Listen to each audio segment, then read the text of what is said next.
welcome back to the channel, everybody. The road's done, so now we got a nice smooth road to ride on when we come and go out of my place. But so I thought I'd go for a little ride tonight and burn some fuel out of this thing. You can see I'm getting down there, but it's funny, well, look how much it goes up when you stop accelerating. Anyway, I burned a little bit more because I'm thinking about changing these bars out. I got a new set of bars from, I think they're called KST. KST is the name of the bar manufacturer, and the model of bar is the 6-bend bar. I believe they're 12-inch. So normally the stock bars, I believe, are, as you measure like here, are 8-inch bars, and I'm going to 12, so I'm getting 4s. It's gonna probably put my hands right up here just below the fairing. Hopefully I still get some wind protection from the fairing in my hands. So that means the mirrors, these mirrors, might end up having to go away, which is fine because these handlebars already have the holes set up for regular mirrors. And this side I've got this chrome cover, but there is a little piece on the backside that you just kind of pull off. It's kind of taped on there with some fancy two-sided tape. You pull that off and that allows access to that hole. So when I put these all back on, and these mirrors, if they're just not usable because my hands are right in front of them, then I'll get regular mirrors and put them on there. So anyway, I thought I'd burn a little more fuel out of it because I want to pull the tank off, get that out of the way so I don't drop something on it, scratch it. The fairing will have to come, I think I watched a few videos, you could take a lot of these pieces off and actually tip the fairing forward. After you take this inner piece off, you tip it forward to gain access to the bar clamp underneath, and yeah, that's probably what I'll do. And while I'm doing that, in order to replace the bars, you get the 12-inch, I need to put extended cables on. So I have a new set of brake cables and I have a new clutch cable. But in order to change out the clutch cable, I have to remove the cover on the transmission down there. And in order to remove the cover of the transmission, I have to remove the exhaust. So it's a bit involved. The 14 and up, 2014 and up are a little less involved because you can actually take the clutch cable and split it in half where you do your tensions. We'll take some back roads. Where you set your adjustments, the cable tension adjustments, you can actually split it there, just replace the top half with a longer one. And yeah, it is what it is. It's not a big deal. All of that I've done before, except for tipping the fairing forward. I haven't done any of that, but removing controls and all that, I've done that before on other bikes. So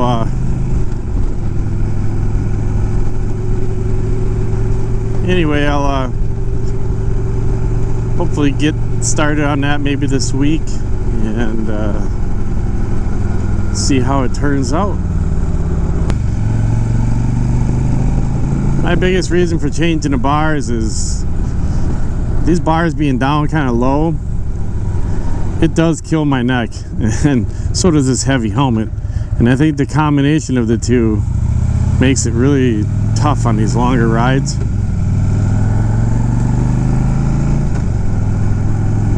And I've had other bikes in the past where I've changed out the bars, not to the drastic big 16, 18-inch high, stupid, you know, goofball looking bars. I do it to get my hands up, even with my shoulders, and maybe a little less pullback, so my wrists aren't like this, they're a little more straight. And I think that's just a better fit. And like I said, I've done it to the bikes in the past, and it's really made my shoulders and my neck feel a lot better, like way better. I had a Honda Shadow that I had put 50-some thousand miles on, and for years I struggled with my neck. I'd go on a long weekend run and my neck would just be killing me come Sunday night, Monday morning. It'd take me almost a week of work just to get it straightened back out. And then I'd hit another long weekend of riding and my neck would be killing me again. Years I rode that bike like that, and probably the last 2 years I owned that bike, I swapped out the bars and I just went with 12-inch bars on that. I never had another problem. My neck was perfectly fine. I'd put on 300-400 miles in a day and my neck was fine. The only thing that maybe bothered was I'd get a headache from wearing my helmet, because my helmets have always been really big and heavy, and I know they're making them better now and lighter, and I haven't bought a good helmet like that for a while. I should say that my Bell Bruiser helmet is pretty light. It's pretty noisy, but it's pretty light. It's probably one of my favorite helmets, but someday I'm hoping that they make a helmet that is a super light, it's a big bump, a super light modular helmet. This modular helmet from HJC, the I-90 helmet, is ridiculously heavy in my opinion.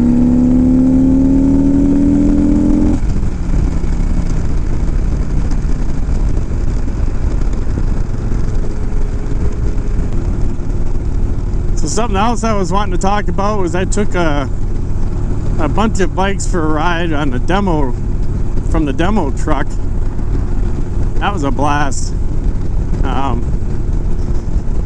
The Harley Davidson homecoming rally was last weekend, and I went on, I don't know, 6 or 7 different motorcycles. And I'm not much for doing like reviews on motorcycles. I don't have the ability to spend all that time with the motorcycle and look at all of the specs and options and the gadgets and doodads and everything that, you know, and explain to the people on a video exactly how everything works on a bike and come up with my own list of pros and cons. I basically say I want to ride that bike, and I jump on it and I give you my thoughts, and I try to do those videos and I just suck at it because I find myself riding a bike not saying a word. I'm like absorbing everything in, and I'm just, my mind's just rolling. I'm thinking about what it feels like. How does this button work? How does that, what does this do? How do I change the screen? And how do I change modes? And how does that feel giving it full bore? And then change modes, and how does that feel? And oh, I'm doing 50, let's see how fast I can stop, and I just jam on the brakes. I'm doing all this stuff, but I don't really say anything. I'm horrible at it. I'm thinking a million things. But so anyway, I'm going to just whatever, shotgun it. So one of the bikes that I was truly impressed with, though, was the Harley Davidson Nightster 975. I call it the replacement for the 883, the air-cooled V-twin Sportsters. And when I said to the guy, I said, well, I own an 883 at home that I love to beat on, and it's a fun little bike. It's like a giant mini bike. It's so light, so easy. I said, so I kind of want to try this little 975 to see what its replacement feels like, see if it's similar. And the guy kind of laughed and he goes, well, says, you're going to enjoy this ride, but I'm going to tell you right now, this is not a replacement for the Sportsters. People call it a Sportster, but it's really not. It's a Nightster 975. I'm thinking in my mind, okay, that's marketing trying to work. It's not a Sportster. It is a Sportster. Because when you go even on Harley Davidson's website, they'll even say in there, it's the Sportster lineup, you know. You got your Sportster, Nightster 975, and then you got your Sportster 1200S. And anyway, That's marketing. This Nightster, I get on it, and it fits so nice. The bar is, the handlebars are fairly wide, and they're very comfortable. They're at a nice height. They're a little bit far forward for me. It kind of puts a little bit of an aggressive sit on the bike. It pulls you forward, but it's just really a nice feel. Good bar. The seat wasn't bad. The mid controls, I have driven one in the past. Well, I take that back. I drove one of the 1200S that had forward controls, and this last weekend I drove one that had the mid controls. Mids, in my opinion, are much nicer. I'm not a huge fan of having my feet like way out in front, like the breakout and no wide glides and stuff like that, where your feet are like way out there, because every bump you hit goes right on your tailbone, because you're just sitting right on your tailbone. I like to have my feet under me. It just feels better. If you see a nasty bump coming up, you at least have a chance to sort of put some weight on your feet, get your butt off the seat a little bit. You aren't doing that with forward controls. You're riding it out. You're gonna suck that bump up right through your spine. So I'm a big fan of mid controls, and this model had the mid controls on it, so it was just like perfect. And I took off, of course, like everybody else. Started out with rain mode, got the feel for it, and did a little zigzagging, you know, things like that, feel it out. And I hit the brakes hard. I was like 50 mile an hour, and I just stood, nobody behind me, I just stood on the brakes, see what they got. And I was amazed.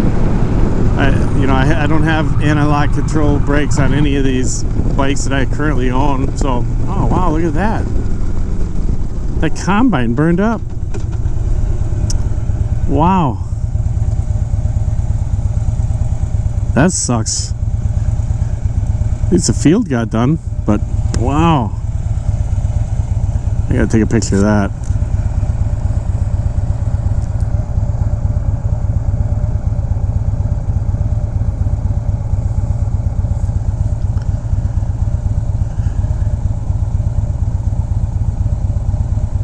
That sucks. Farming's hard enough. You don't need your stuff burning up. Wow. See a little bit of green on the front, so it must have been a John Deere. At least it was a John Deere head. Wow. So anyway, hit the brakes super hard on that thing, and it stopped on a dime and handed me my change. I really like that. And what else did I do? Got on, I put it up into sport mode, and that thing is super zippy. I like to do what's called the on-ramp racing. I like to record it, and I go from 25 mile an hour to 70. Just to see how fast I can go from 25 to 70.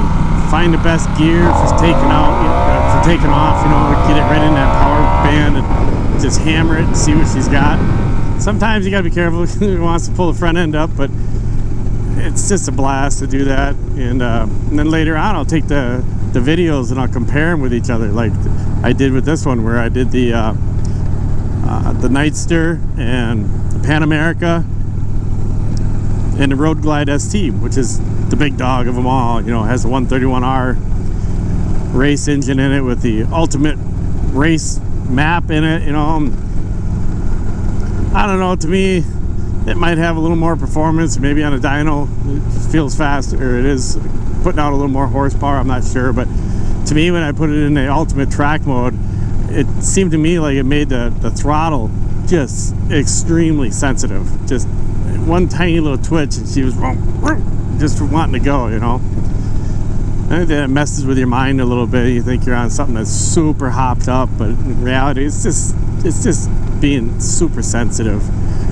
So anyway, when I get home, I compare those videos next to each other, and I start all the bikes that I can fit on the screen right at the exact same speed, and I hit the throttle at the exact same time, and I see which one makes it to 70 first. It's sort of like on-ramp racing. And I was impressed because that little Nightster gave that Pan America and that Road Glide ST a good run for its money. And all three of those bikes hit 70 probably within a second of each other. So it was really close. It's pretty cool. So some of this fun I like to do. But it got me thinking too about something else. I talked to a lot of older people in our chapter, the hog chapter, who, you know, are getting up there in years and they want to keep riding. I hope I keep riding for a long time too. And sometimes a good way to accomplish that is to buy a trike. Some people are just flat out anti-trike. They don't want a trike. They don't want anything to do with a trike. Whatever. Everybody's got their thing, right? And they might go with like a sidecar or something, or just give it up altogether. But I got riding on this Nightster and I was just thinking, you know, it's so light, it sits low to the ground, and the suspension on this Nightster is nothing like my Sportster. My Sportster, I lowered an inch and put progressive suspension on the rear and even on the front, and it rides rough. I don't know how you can explain it other than super rough. It's great on roads like this because it's really smooth, but every little crack in the road, man, it's like bam, bam, bam, bam, bam, bam. It's just rough. And I get on this Nightster and probably, you know, it's not real, it doesn't sit real tall or anything like that. It's a street bike. My feet are definitely planted on the ground. You'd have to be awfully short for your feet to not be touching flat-footed on the ground sitting on this thing. But the ride is really pretty good in comparison. It's nice. It doesn't pick up every tiny little crack in the road. If you hit a good dip, yeah, you might feel it kind of bow a little bit, and I never really felt it like bam, hitting bottom or anything. And I got looking online, and they make a nice little windshield for it that's a very quick detachable. I mean, it's like a couple levers, boop, gone. It's super easy. They make detachable bags. The bags they fit the bike really nice. They look nice. I really can't speak for how much room they have in them. I had never really seen them and open them up, put stuff in them, but you know, it's a Sportster. If you're going out for a day ride, you bring along a sweatshirt, you know, or some gloves, maybe a bottle of water, or some snacks, maybe a little bag of tools, you know, whatever.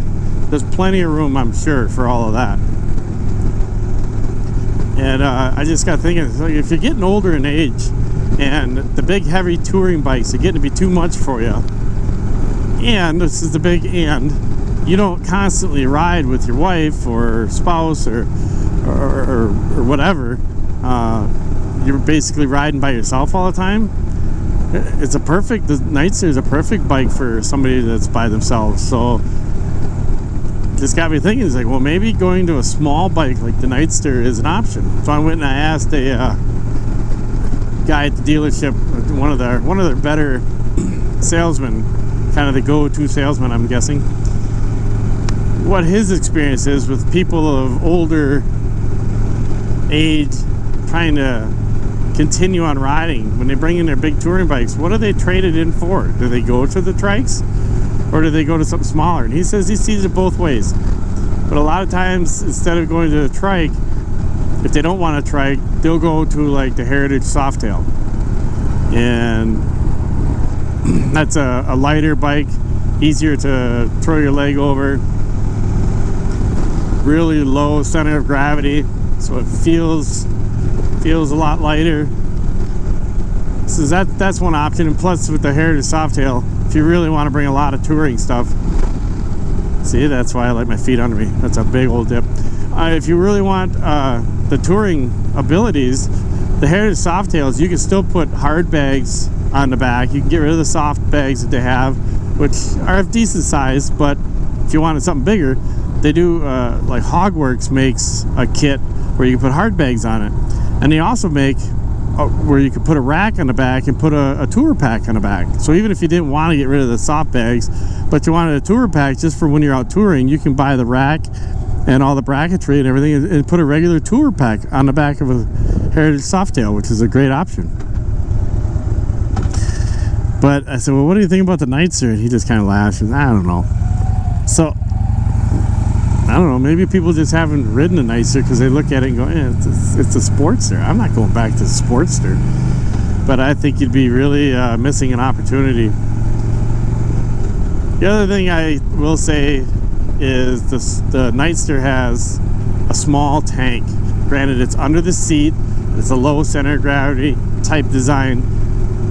But it's, you know, it is only 3 gallons. So you're not really going to get very far, and you're going to need gas. But if you're older, you might also want to stop more often. So maybe it is a good option. You're stopping anyway. In this day and age, unless you're really out in the boonies somewhere, you can find gas. You can make it to another station. And, you know, you can always carry an extra little gas can along with you. They make a lot of options for that too. So I don't know, it's just some of the thoughts I had when I was riding that one. On to a different bike, different subject though. The Road Glide ST, this is a cool bike. I don't know if I'd want it. I liked what they did by trying to make a hot rod and embrace the bagger racing phenomenon that's going on right now. And you know, it's great and all. It's funny though, you still hear of people buying that and wanting to put different cams in it, hop it up, whatever. It's like, it's not good enough. I don't know. You can never have enough power, right? So it had some interesting bars. They're a little more like a T-bar style. They're more straight out like this. Almost a little bit too much in my thought. I got used to it fairly quick, but when I first got on it, I almost felt like my wrists were kind of twisted out too far.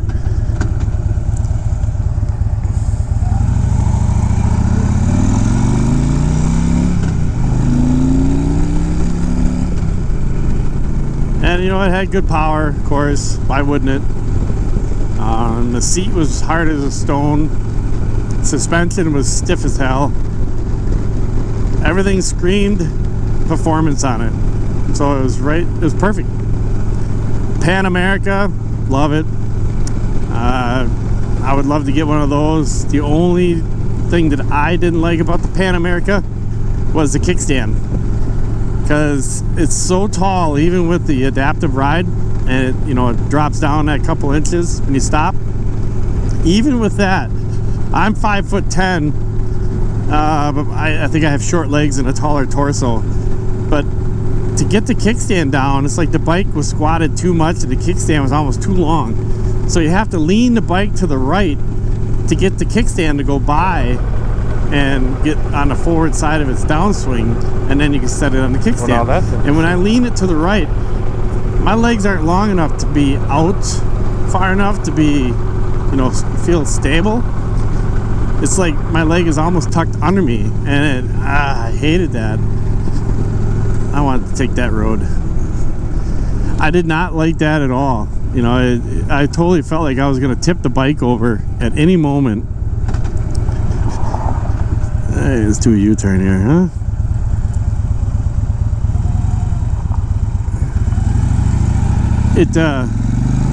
I don't know, it just felt like I was ready to tip over or on the edge of not being able to hold it, and I didn't care for that. The bike is just too tall. I really wish that Harley would come out with the 975 Pan America, something that was more of a mid-size, a little shorter, and maybe a little, well, a little more oriented towards road touring. Because these are nice touring bikes, don't get me wrong. They're really nice, but I wouldn't mind something like the Pan America, that style, the adventure bike style. More suspension, all the gadgetry and everything. I think it'd be great. I don't really need the 1250. I don't need 155 horse. It's fun, don't get me wrong, but if you had something to put out 100 horse, I'd be perfectly happy with that. So Harley, if you're listening, which I know you're not, come out with a 975 like touring style bike or adventure style. I like the Pan America, it's just too tall. I feel like the only way you'd probably be real comfortable on a Pan America is if you're at least a 6'1", 6'2", or a 6-footer with long legs and short torso. That's more your style. I don't know. My camera's still going even. I'm talking so much. And yapping everybody's ear off. Not entertaining, I'm sure. That's alright. I don't care. I just need to talk. Probably gonna delete all this anyhow. Not use a damn thing.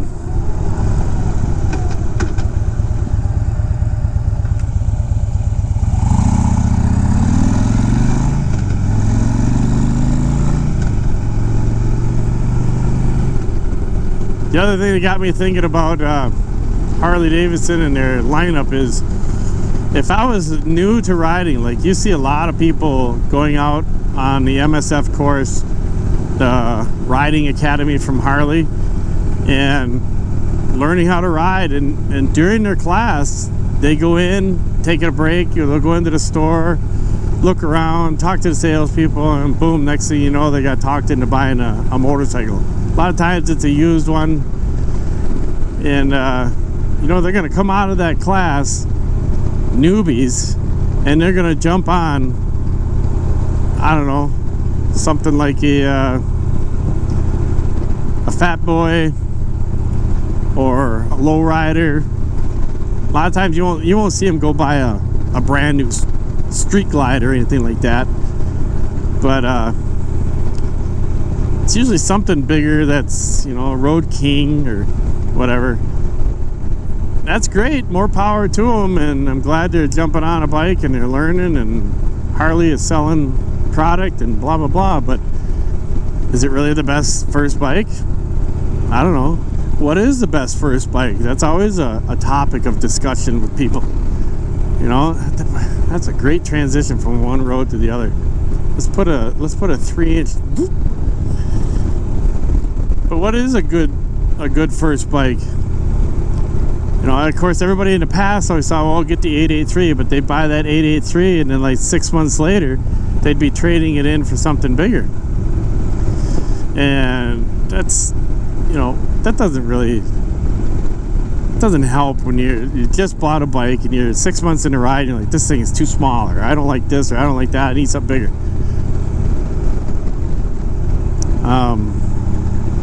So it just got me thinking again back to the Nightster. It's like, well, Nightster is kind of like the 883. I know it's not the direct replacement, blah blah blah. It's not really built to be a replacement of Sportster. It's more than that. I get it. Yep. And after riding it, I agree. It's way more than an 883 ever was. But if that was something they chose, is it a good choice? It's a lot of horsepower. Do they have to use a horsepower? No. Honestly, if my kid was learning how to ride today and it's the only thing I had in my garage, I'd put it on rain mode, and I'd try not to tell him anything about the modes. Say, keep it on rain mode. That's plenty fast enough for a newbie. And you know, with all the safety features, it's a great thing. You get all this analog brakes and stability control kind of crap in the corners. I forget what they call it. Yeah, it'd all be great for a new rider. So yeah, that's a new rider bike. But it still starts out at like 13,000-ish, maybe 12.5 to 13.5, depending if you got the regular or the special. That's no small chunk of change for a new rider. That's a big investment, unless you got a lot of bones to spend. And you can go into the Japanese market, or even, well, it's more than just the Japanese market out there now. You got KTM. I forget, that's not Switzerland, it's somebody else that makes that, some other country, but KTM also owns Husqvarna, Turkey. Let them run. I wish the GoPro could pick that up.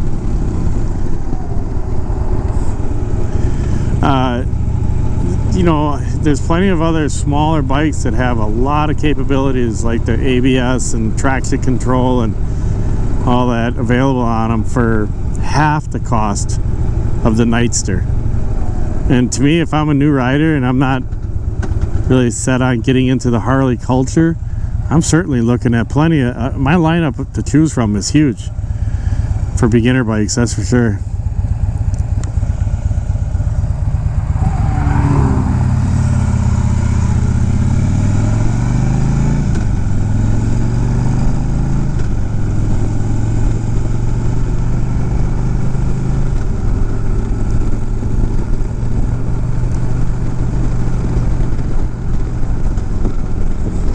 Well, how are we doing on gas? Down to a quarter of a tank. It's getting down there pretty good for, I think this tank holds like 6 gallons. And when you gotta take it off, it's a handful when it's full of fuel, that's for sure. It's not like a gas can where it has a nice handle right here. You can just pick it up and carry it away. You kind of like, it's sloshing, especially when it gets like half, 3/4 full. It's sloshing all over the place. And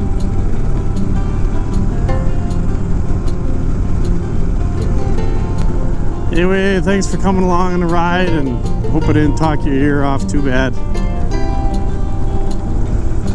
I know a lot of people these days don't have much of an attention span. The moment you start talking, they're like, snooze fest. I don't want to listen to nobody's thoughts. Hopefully the bar install will go well, and next video they'll be up here. I can tell you how they felt. Anyway, have a good ride. We'll talk to you later. Bye.